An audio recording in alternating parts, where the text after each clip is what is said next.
couple of Chiriazere, Obumbo, Joe, Vikaneku. I'm live na Facebook, na YouTube now.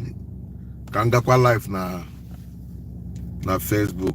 Let me go live na Facebook. Sorry, TikTok. Let me go live na TikTok.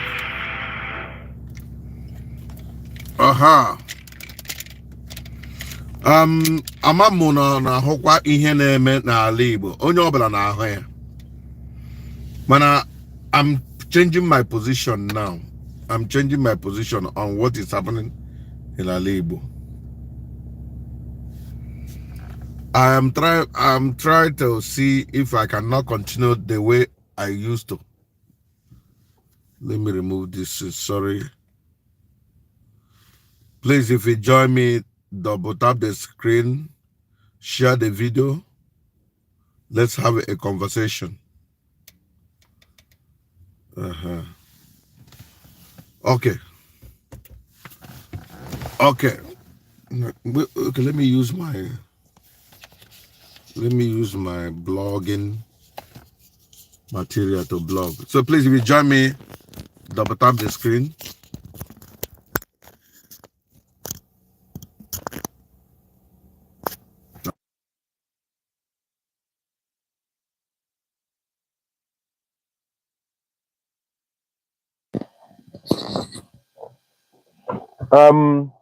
Ndi Igbo, wake up before it is too late.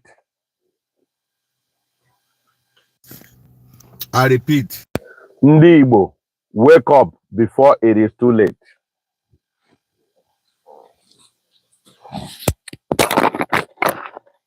Please, can you hear me on YouTube? Please, if you can hear me, please help me type yes. Those of you on YouTube, can you hear me? Welcome aboard. If you're joining me on TikTok, welcome. If you're on YouTube, help me type yes. Can you hear me? Say you can hear me. Type. Because I'm using this thing for the first time. Let me know if it's working. If you're on YouTube and you're hearing me, I'm discussing Ndi Igbo. When will you wake up? Ndi Igbo. Ele munu gebili n'ụra. Chris Owen Kuregu Teta no Nora. Now how will I check? The other phone are not here.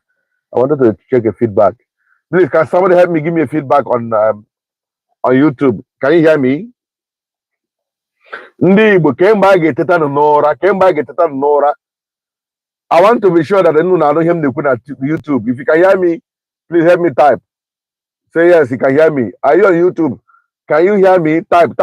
Let me know because before I begin to fire. I want on Akareka. There is serious danger. Yes, who is on YouTube? Can you help me? Type if you can hear me. I have a very strong information to dish out. I need communication. I need a feedback on my YouTube. I beg. If you're on YouTube, I have about 34 people who have just joined. Can you help me type? You can hear. I can hear you. Please, I beg you. Come on, this is Naroro. On TikTok, I don't have problem. I know they will hear me. Can you hear me on TikTok? Yes. Who is on YouTube? Help me type. Can you hear me? Say yes or say yes, I can hear you. I don't want to talk because let me go short before make a video. There was no sound. So I wasted all my effort. Ndi Igbo, kembunu gebili n'ụra, agwọ nọkwa n'akịrịka. Egwukwa na tumo. Hello, yes, hi. Top G Cameron. Can you hear me? Help me type if you can hear me. Can you hear me? Maybe they're not hearing. Let me remove this thing. Yes, those of you on TikTok, can you hear me? If you can hear me, okay, go. Roll on, Igwe. God bless you. Please. Oh, hi. Top G Cameron. God bless you so much. You're giving me feedback. You can hear me. Okay, I'm sorry, Top G. If you don't hear my Igbo language, I apologize. I want to use Igbo.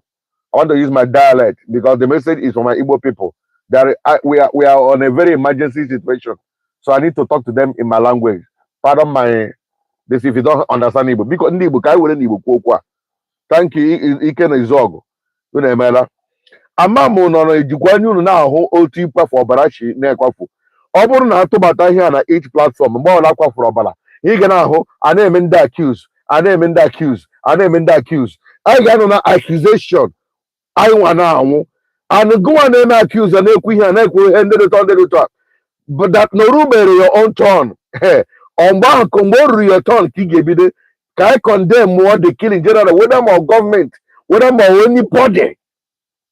Now ihe m na-ahụ ọ karịala ma asị ife nwa karịa nwude ekwe a sị na ikwe n'aka agafegokwa boundary. It has exceeded whatever we have been talking. Couple of days ago a gara ga gbagbuo mmadụ ebe a na-eme ihe ala 7 people, a family na plan for burial of their mom. Eruo dị agbagbuo 7 persons.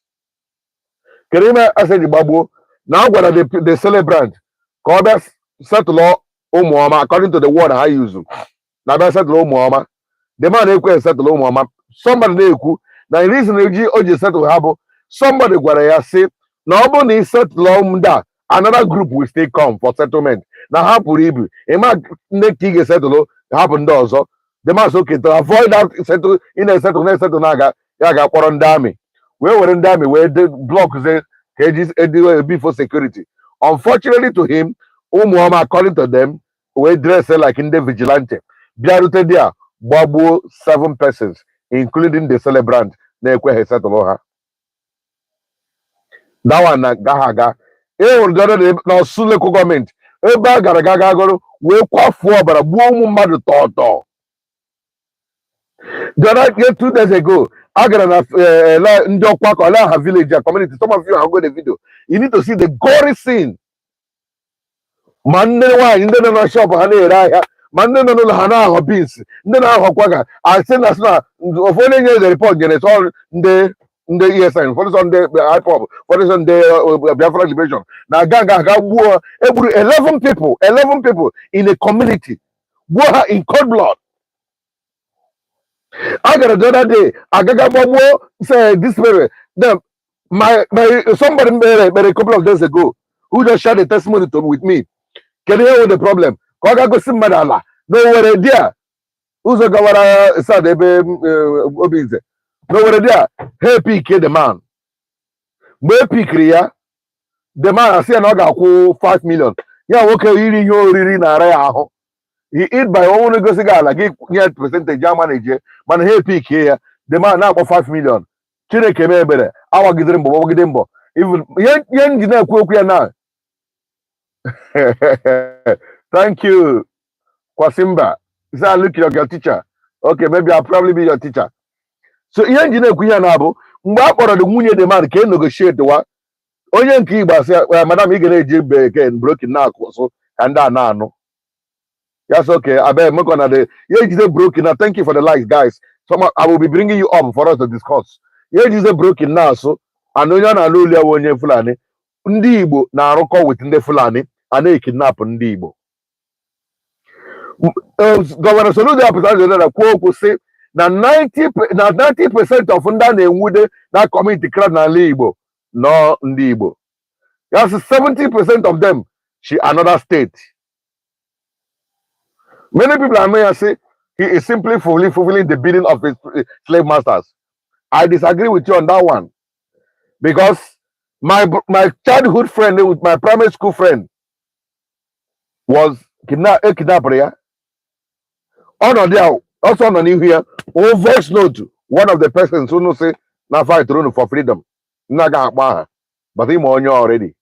Also the voice note auto batara mahano na on any instruction. So my problem now was onye mega here. Ụfọdụ sọ outside the Kobo group. Ụfọdụ sọ ndị Ebubago. Ụfọdụ sọ ndị governor in collaboration with ndị Fulani. Ụfọdụ sọ ndị Fulani. Ụfọdụ sọ ndị ESN. Ụfọdụ sọ ndị Biafra Liberation. Ụfọdụ sọ ndị niile unu na-eme accuse. Kedu ndị ha na-egbu? Ndị Igbo. Otu ndị Igbo a na ka this group niile a na-eme accuse na-egbu. Mana ndị a na-egbu all this victim ele mgbe unu ga-ebili before nchabaga na anya already I got no name accused. Oh, government. Oh, Saludo. Oh, Hope was a danger. Okay. Mama na will say. And when I hear the recently, no Anambra State. How far go their vigilante? Wherever Pawajo Hanaka. Here, Ndi Igbo Wake Up. The government has failed. Government has failed completely and woefully. I got no give the take government. I got no give the blame government. And they bush Igbo. I got no che wrong when that guy I believe no any come now. Then now, as the story I call key here la. Na check no here. No kwa settle Muama. He didn't settle Muama because he didn't settle Muama. Okay, more no choice to deal with him. Why not Gabuonya who get how the deal? Une wepụ aka gbuo mmadụ asaa n'ala Igbo ịkwafu ọbara wozi na aṅụ ọbara ka mmiri. Tomorrow ọbara ndị egburegbu ga na-achọ mmegwa. Tomorrow ọbara ndị egburegbu ga-asị I must retaliate, no two ways about it.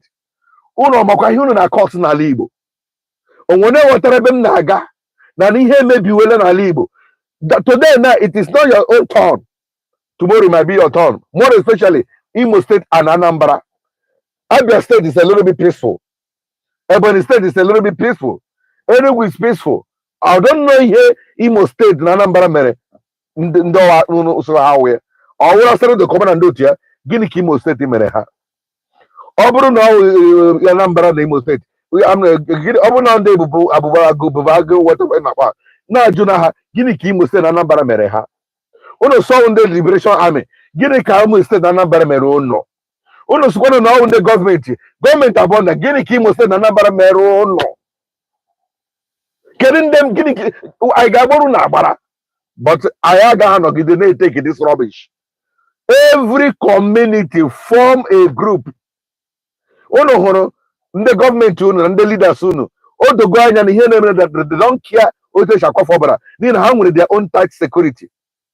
Now President Tinubu biara Enugu when town hall meeting the different Bala Blue Bulaba. Yeah, when town hall the different Bala Blue Bulaba.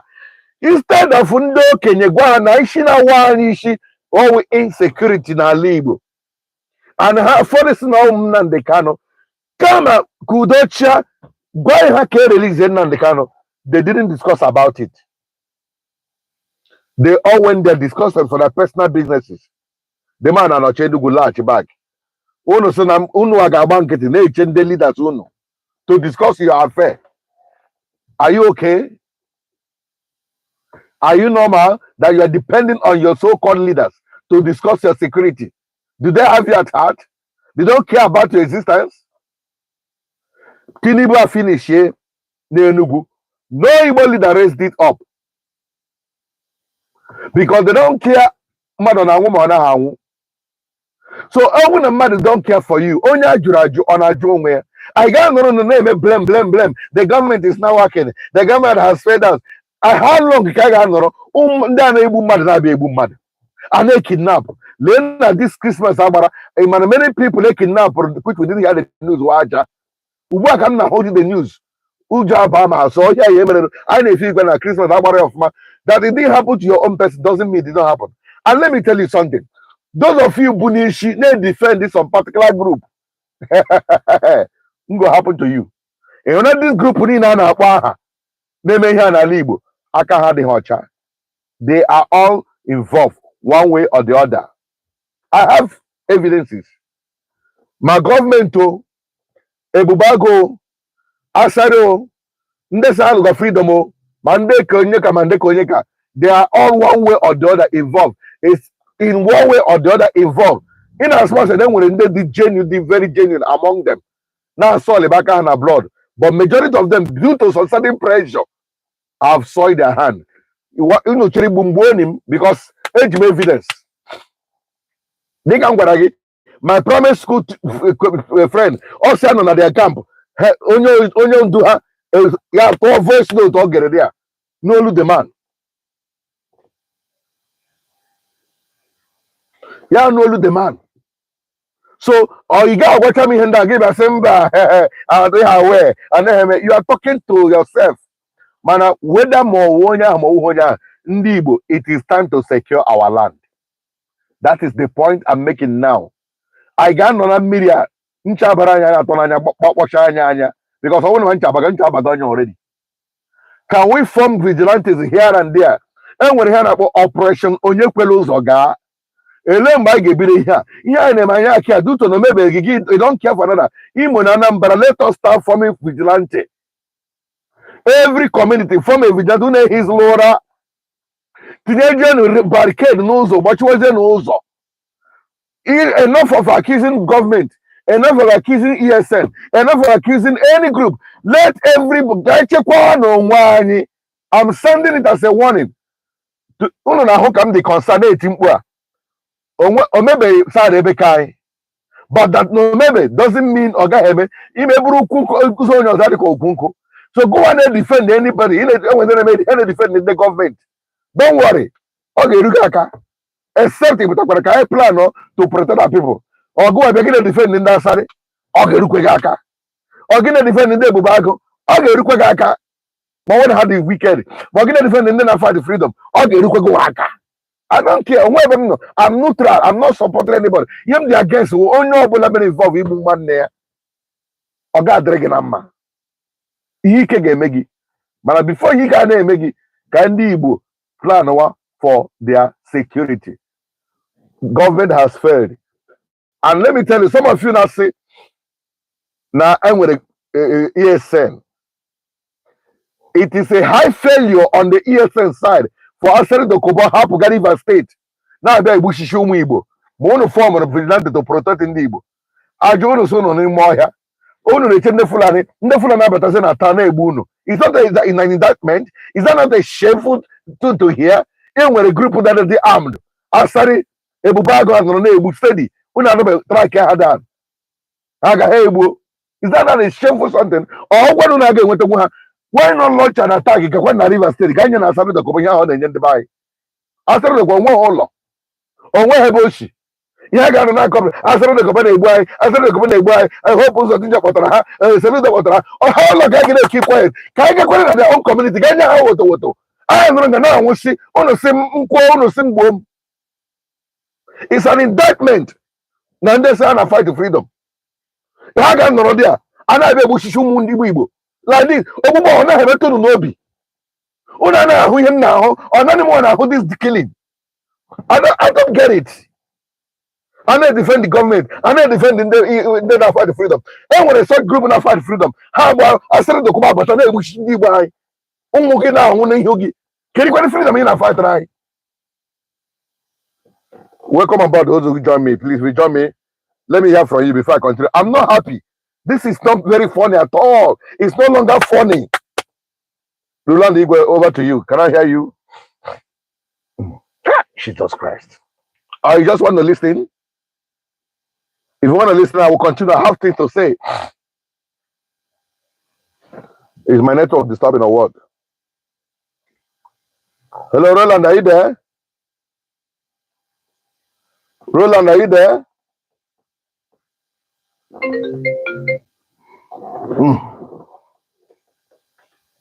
Poor connection.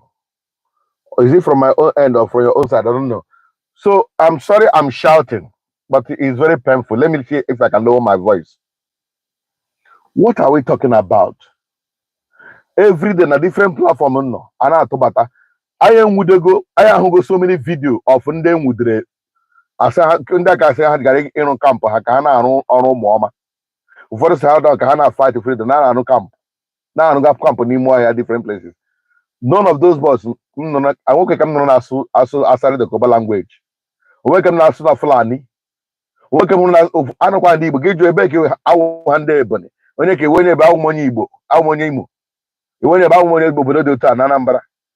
Okwa Ndi Igbo, come now. I've saw the video, and then when they're available to me. Only who is your own attack on turn that because of your sympathy or sentiment. More, my father, I say tomorrow. I won't because of I love my father. Yeah, I'm perfume. I don't go do am. I'm saying, daddy in your hour. That's him by shut up. I'm like it one number daddy in your hour. You mess. That is me. So even because of you love for somebody, you love for yeah, man, your job. Okay, see, without even evidence. Imam one ekwu na ya wa mere ya imam enwere ihe ị ga-adị mele evidence gị ọ mba wo ya gọọmenti anyị ha chọrọ igbuchichi ụmụ Igbo anyị ga-agbazi nkịtị gọọmenti abịa gbuchichi ụmụ Igbo ahụ ndị ogbe take go by the horn afọ m gaa vigilante well armed for how long I can another complain emere accuse for how long mgbe egbuchichiri ndị Igbo niile mgbe egbuchichiri ndị Igbo niile ka unu ga mmadụ na ga-ebili n'ụra onye m na ahụ m chọrọ ije unu ele mgbe anyị na-ebili n'ụra haba n'ọkwa mmadụ ka a na-egbu ihe a famili ka a na-awa apụkọ ewe ndị kidnap na-eme ndị ọga harvest na-eme otu gịnị n'elu ndị Igbo a gịnị ka anyị mere ihe anyị nọrọ everyday eme asarịda kọbọ ome gọọmenti anyị the government have failed okay ha efeeluola anyị nwa ga-efelu kwa onwe anyị can't we protect ourselves? I think I'm not here to accuse anybody, but I'm only telling you what people are saying. But whatever you're saying, I got not in accusation. Here they may be. I now one day I work in a family guy walk all away. For the new one when he came up a family up put it out of Nigeria. But one day, monkey when he can get market, no good turn. Or how will he be living outside the country? You won't think of reaching your home forever. Those who join me, are you ready to talk with me now? What is your take on what is happening at Igbo? The thing is driving me crazy. Roland, over to you.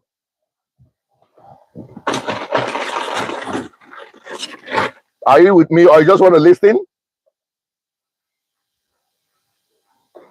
Is it your network is having problem on my own? Please don't talk TikTok. Can you hear me? Can you hear me? Those of you on TikTok, can you hear me? I hope YouTube can hear me. You can hear me, YouTube.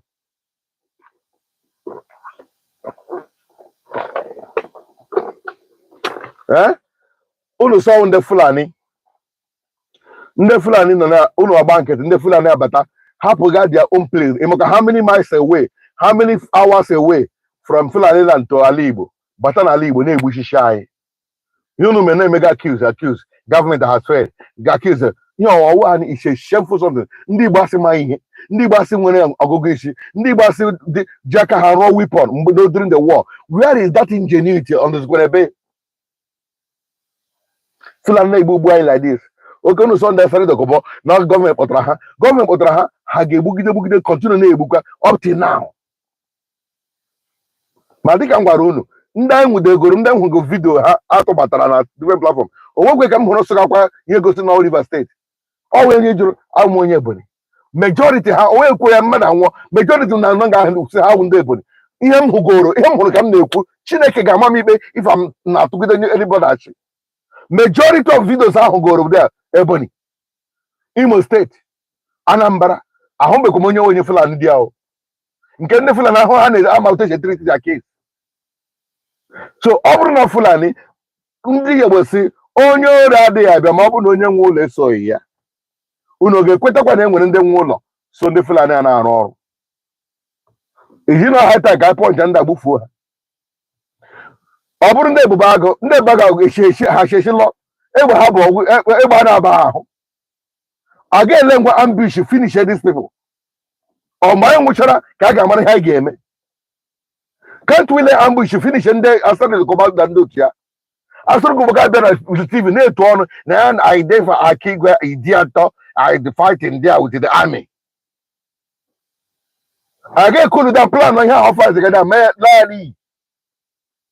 I got monkey on trying town water. Oh, double nine a government and we care about us. I want to raise this question. Or that government cares about us. If they care, why wouldn't they discuss the issue of insecurity now with the local? Why? Why didn't they discuss about it? So, those of you joining me, if you join, tell me what do you think? What are we going to do in this matter? Because a good day. the rate eji egbugo ụmụ mmadụ now, the gory picture of ịkwafọbụrụ ụmụ Igbo. Gwanụ m onye a na-ekwu na kidnapping ma ọ ka enwe ike nweta ego.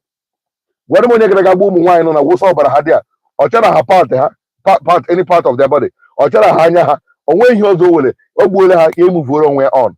Agakwa another community, maybe na because of maybe onye isi ha n'obodo enwere ike na onye isi na that community nwere problem.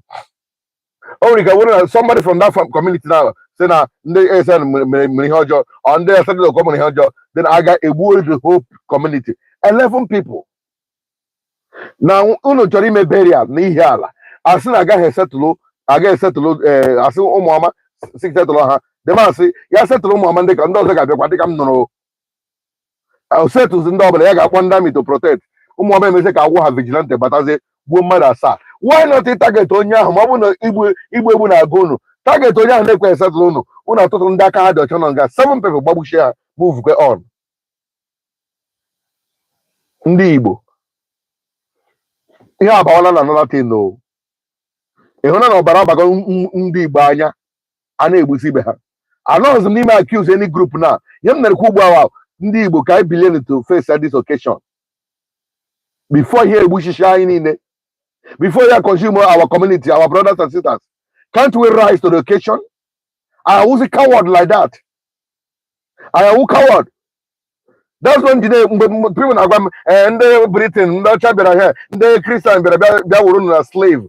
My dear brothers, our forefathers are coward to succumb to pressure of Britain by any weapon. The forefathers anyị ndị ahụ ndị mara ndị na-akpọ egbe, ndị na-akpọ ozu, they can do their juju, withstand these people, finish here. Mana ọ bụ na enweghị onye na-ere ere, onwe onye ga-azụ gị ya. Ọ na-enwe onye na-ere ere, mmadụ enwezi onye na-azụ azụ, because ọ wụ orire tọtara. Selling is older than buying, because when you're only willing to sell, then a buyer emerged. That was what happened about the slavery. Because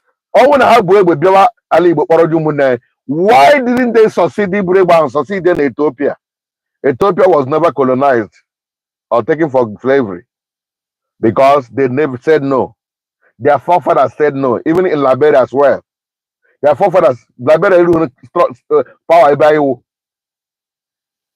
But they said no. So why didn't the succeed in Liberia? Ndị Igbo ahụ ndị Liberia resist ndị Igbo na ndị ọcha, resist ego ha, resist their pressure, esel ha nwanne ha. Ndị Igbo because ihe ego na-adị anyị mma n'anya, ha abịa nwere anyị ụmụnne, their forefathers ere ụmụnne anyị. But that's not what I'm talking about. The engineer refine now. This time around, we can withstand these people by form one unity. The are divided by outside the couple. They are divided by government. They are divided by name argument. The division of the Ibu or Hebuga in Alibo now. That is what I'm bringing to your table. Camera. The end continuously we could accusing that. Can men ignore these people? Those people saw how when they be here. Whether on the Igbo, whether one day freedom fight, one feel on vigilante. I told Robert a photo, I got over mother. It's very possible. Any army united, no matter even without weapon, can bring down a weapon army and the brother cage. I wouldn't berede how chikweno asuja haga bibu that community known as vigilante zo uche zo uso owoge no vigilante ke put na ma were go say we name a video. We don't need that kind of 4 vigilantes secretly hide them in the bush. How about that? Allah ko gate but each community man to gate unu run with good every motor that cannot drive machine rest of anymore here. Then them man get chechen at the long road and operation onye kwelu uzo ga. So whether my wasare, my government to, my bubago, my in the ESN, my double for whether double habata ebuha, my fulani ebuha. By the time Ibu like this, rubbish shall stop. Rubbish shall have to stop. Those who join me live from TikTok, let me hear your contribution. Because if you guys are not talking, I will stop the distance. I'm not happy. This is very painful. And even because of maybe your own mother, give back here, mama mother, here, di mother, here, working mother, here, who family. Alibo. Ndena onwa ha na-erube, a na-eme ka onwa ha ruo by fire by force. As onye ọla mechọrọ onye kwukwele. Let me hear your contribution, please, before I continue.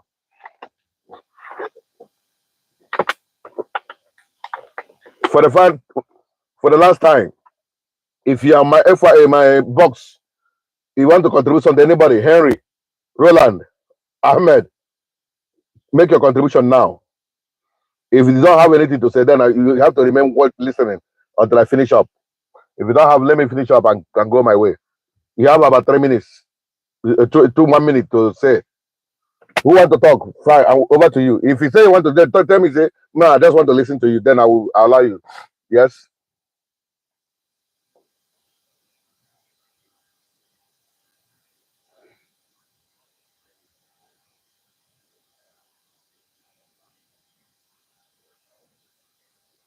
Okay, thank you. No more anybody go tell. Let me finish with my broadcast. So, Ndi Igbo, ihe abago level that na ndị eriwele ihe mma onye nwe ihe kwesịrị ịmụrụ anya ya. Kedu otu ahụtụbeghị this level of ịkwa for before. Violent. Man emegide violent. Ọ wụzi nke na-akwa for the property. Man emebe aga gbagbo police station ọkụ. Those one, we were not complaining much about those ones. Mana nke ugbu a wụzi ị na-egbuchi ụmụ nwaanyị na-enwe innocent, armless ụmụ nwaanyị na ụmụaka.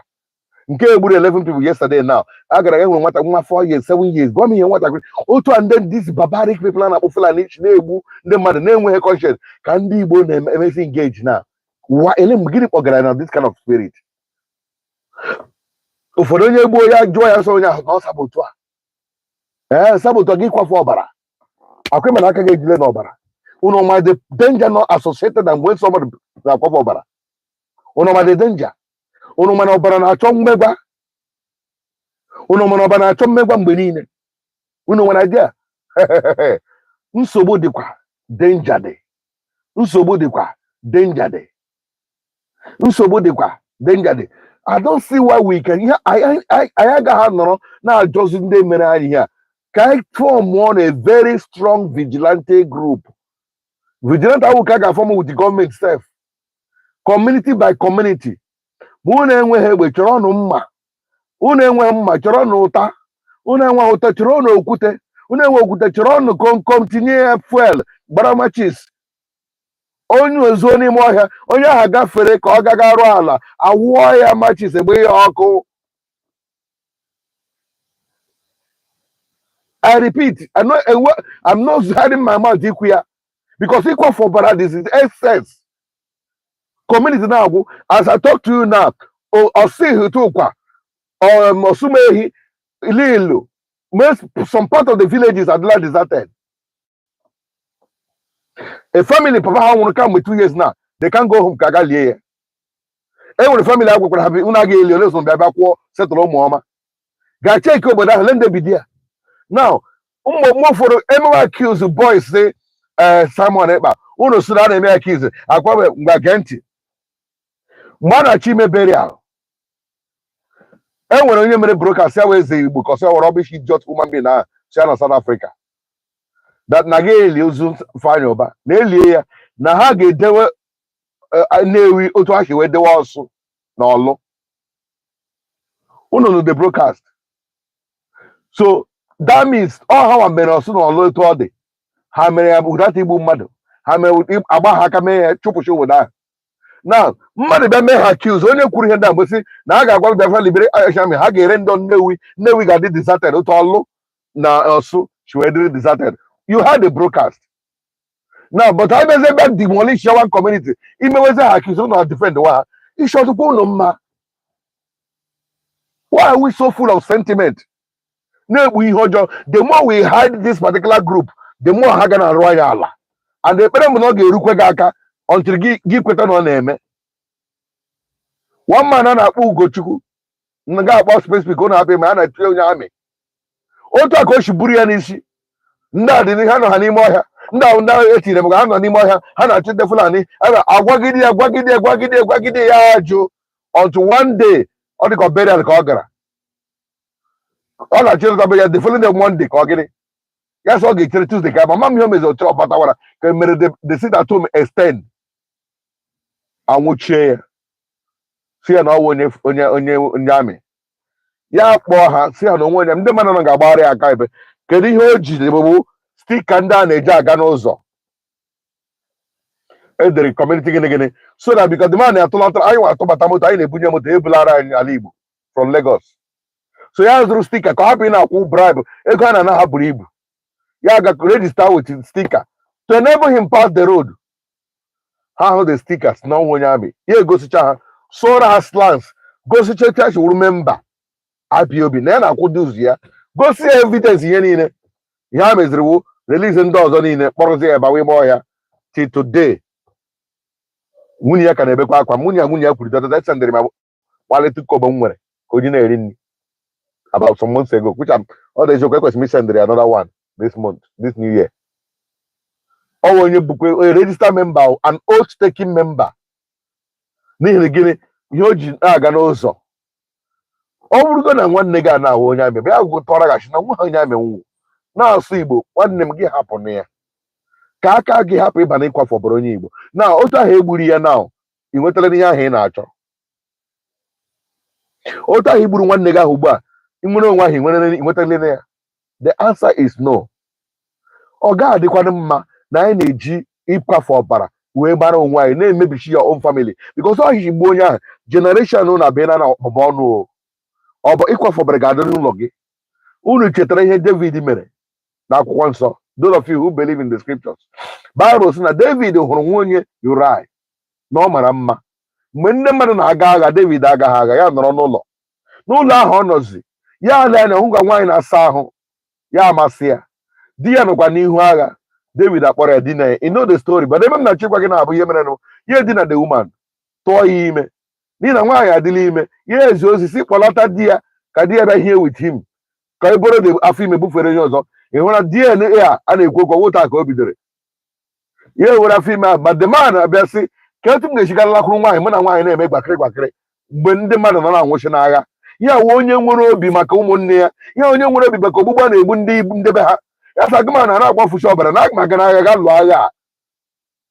ya ihie na geti eze n'ụtụtụ ya chọrọ ịpụwa gateman ajụ bido ebe akpọ ndị gateman sị dis guy nọ lakwara ala ebe asị mba na anyị na-ehire ya David si he na ihe ala m rụrụ ga-agbapụ afọ kedu ihe o mere ya werezi leta nye ya si ya ga-anya onye isi leta ahụ leta eji ga-egbu ya etinyere ebe agha na ha agbagbo the man Chineke gee ntị ọpọ na ọwụ ya nwa gburu ya utito badared but ọ tinyere ebe agbagburu ya baba bụ so ọbara abatara n'isi ya wee gwa ya na ọ dịghị nkwafu ọbara ịbụrụ na mma agha agaghị apụ n'ezinụlọ gị akụkọ na-akọ na ihe mere ti tomorrow Israel nọ n'agha every year ụnụ hụrụ agha na-anọdụ ya na Gaza ọ Gaza ama na idire Israel dị connected to other western world ọ Gaza ama na idire nwere weapon kara nke ha but ha agaghị atụ ha gọmbụ na 2 years almost 2 years now agha kana ihe ha ji na-achụ okwu ndị awụ abụmọnụ ha bụrụ na agha ga-adịrịrị n'ụlọ gị ọhịa mere nkwafu ọbara ha kọsụrụ ha n'ihi na o gburu ọbara da man an innocent man kamgbe ahụ Israel enweba ezumike every day na ha n'ala ọgụ ma bụrụ na gị nwa na-etinye aka na ịkwafu ọbara ị ga-enwekwana peace of mind in your life ị ga-enwe peace of mind inwe peace of mind ma na kama a na-arụ ọrụ ma na Chineke anọghị na existence kedu ihe o ji dị gị ụtọ na ogo na onye awụrụ sabota nwanne igbu ya wụ the best ekwela ka aka gị metọọ n'ọbara ekwela aka ọbara wa aka mbibi aka ọbara onwe onye kwafuru ọbara ga-ebi ndụ ogologo bie ya n'udo na ọṅụ abụmọnụ ka ị na-abụ onwe gị ọ ga-adịrị gị na mma biko ụmụ Igbo biko na eji m Chineke na-arịọ n'ụlọ onye ihe mere ya kulo dan gọọmenti ga-akpasu gị iwe gị na-egbu nwanne gị Fulani kpasuru gị iwe gị na-egbu nwanne gị onye Igbo asịrị na kpasuru gị na-egbu nwanne gị